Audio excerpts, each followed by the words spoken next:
Hi, I'm Jack from the Stevenson Center Applied Community and Economic Development Program. I'm in the economics track and I'm currently doing my placement at Prairie State Legal Services, which is a free legal aid nonprofit that serves in northern and central Illinois. A little about me: I did my undergraduate at St. Olaf College in Minnesota, where I got a degree in both economics and Russian. And then immediately after that, I did 1 year as in AmeriCorps Vista for Habitat for Humanity. That was just a really good experience because I was working in and giving back to the community where I grew up.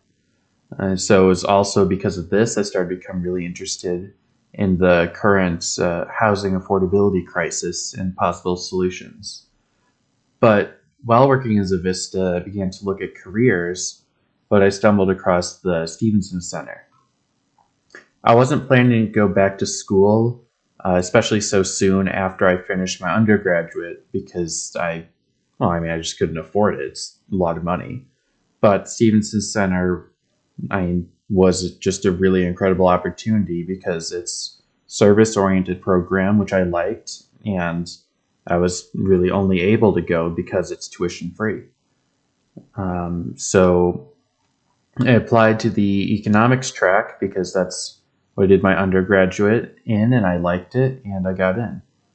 The program, I liked it because it seemed the perfect mix of just education and practical experience because it's 1 year of classes and 1 year of the placement. And, I looked at this, I said, it's tuition free, get experience and a master's degree. And it really just seemed like perfect opportunity and would help me get a good job in the future. So while going through classes, I got to choose a topic for my capstone research project. And naturally, like I said, I worked at Habitat for Humanity and got to see just the kind of the front lines of the housing affordability crisis. So this made me look into that for my research project. Specifically, I looked into how minimum wage increases could potentially help renters afford their apartments. That's just because minimum wage legislation has just been a really hotly debated issue on both just a national, state, and even local level. It was good because I got to apply a lot of what I was learning in my economics classes to my research project. Um, those classes were very intensive and gave me an arsenal of tools and research methods that just kind of helped me make sense of the data that I was collecting and what it meant. I worked with a really great professor while doing this, and I think that the project I did was meaningful, and I got a lot of satisfaction out of doing it, and it was, of course, something I got to choose, and it was interesting. Of course, the year of coursework was difficult because of the restrictions put in place due to coronavirus.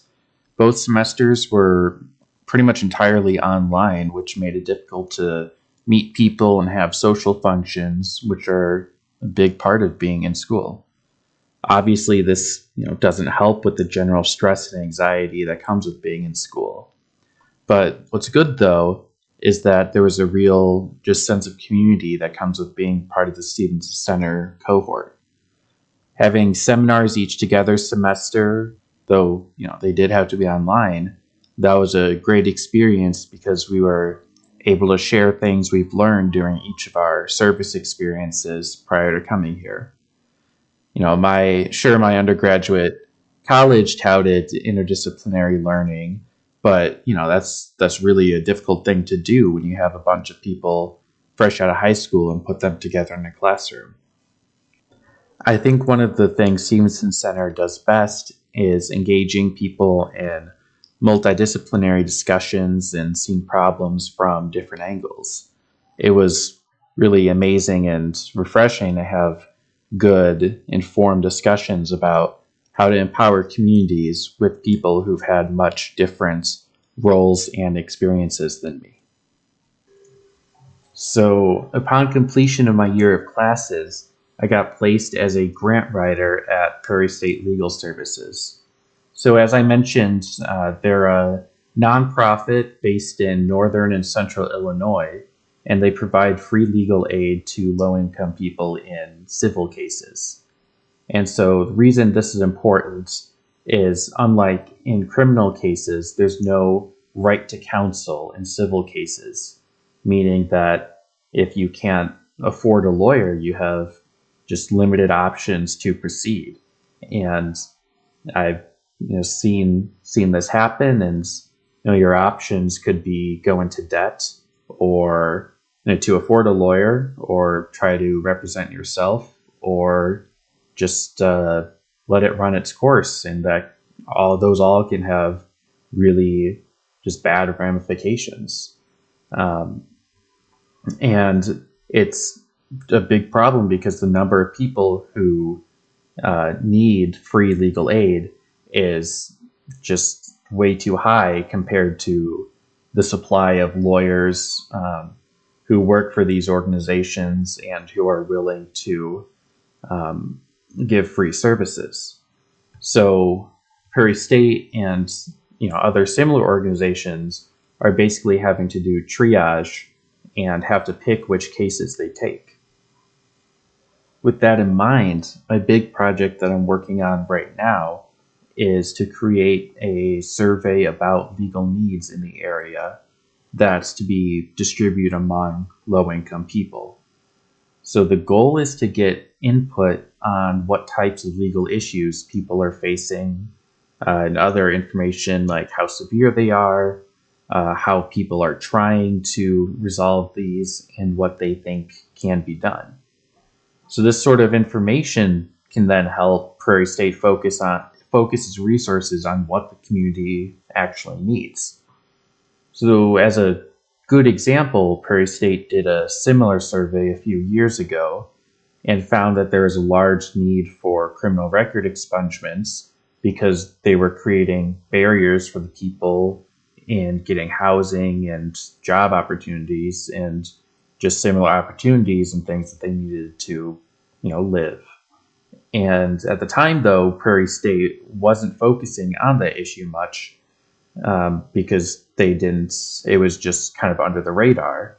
But because of this data they collected, they increased those services and started a pretty successful program to help them.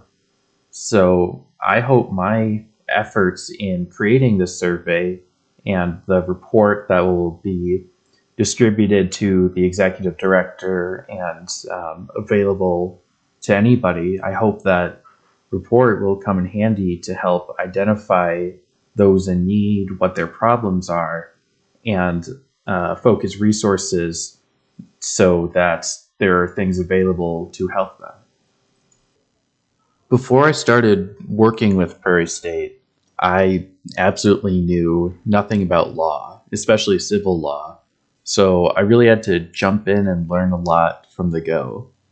The things I've learned, though, have been really eye-opening, but also, frankly, distressing to see the state of the legal system. There are way too many people who can't afford lawyers and can't represent themselves well, or at all, really, because, they're not lawyers. Obviously, this leaves many, many people out to dry. And these things can be literally quite life-threatening. For example, if someone wants to get legal protection from their abuser, they can get a restraining order or an order of protection, but of course, all of that goes through the courts. Navigating this without a lawyer is incredibly difficult, and especially for a lot of people, if you're working full-time, you can't take the time to go and learn how this works. So it just prolongs and leaves people in a very bad situation. In a similar vein, eviction cases are often stacked against the tenant. Nationally, what I learned is about 80% of tenants go unrepresented or are self-represented, Well, about 90% of the time, landlords and property managers do have legal representation. So all this just paints a clear example of how, under the current system, people with wealth and capital can abuse their power and perpetuate poverty. Just from my time at Prairie State so far, I've really realized the scope of this whole problem. While obviously Prairie State and other free legal aid providers are a tremendous help to tens of thousands of people a year nationally, it's really very clear that relying on others like these organizations to be charitable and offer their services is in no way even close to a replacement for a broken system. With everything I've learned from the academic portion of the program, the professional practice, and from my cohort, I feel good about moving forward once I graduate in the summer. I have absolutely no idea what I'll be doing and still have to figure out the general course of my life, but I think I'd like to be involved in local government in some capacity. Change can only come from the bottom up and from the people themselves, and communities are the ones that know what's in their best interest. But regardless, whatever's next, at least I'm armed with some ideals and a bit of knowledge I've picked up in the past 2 years. Thanks for listening.